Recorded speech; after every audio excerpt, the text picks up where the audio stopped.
Capitava che gli alimenti raccolti venissero divisi, alcuni dati a chi realmente ne aveva bisogno e alcuni, i più costosi o di marca, rivenduti addirittura a ristoranti della zona, ma capitava anche, secondo quanto sostengono i carabinieri che dalla scorsa estate indagano sulla vicenda, che nelle liste delle famiglie bisognose consegnate all'associazione di beneficenza e stilate dal comune venissero inserite persone che con l'indigenza non avevano nulla a che fare.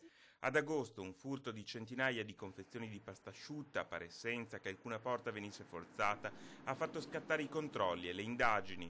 I carabinieri hanno parlato con i volontari ed è emersa una realtà che ha lasciato tutti stupefatti. Voglio sottolineare la collaborazione degli stessi volontari di questa ONLUS, che è stato possibile accertare da parte dei carabinieri di paese che il presidente e il vicepresidente di questa ONLUS parte degli alimenti li stoccava in un magazzino apposito per ridistribuirli nel mercato dietro pagamento per tenerli loro stessi.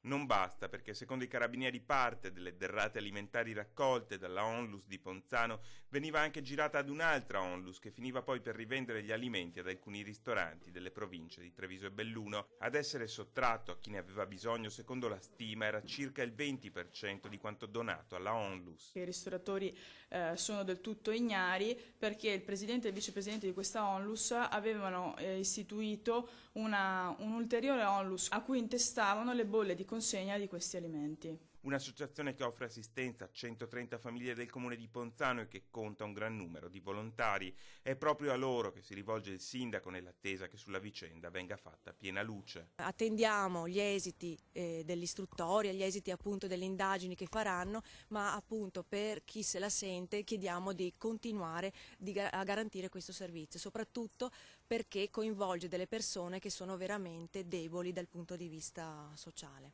Nel frattempo le indagini continuano, i carabinieri vogliono capire cosa sia successo ad agosto.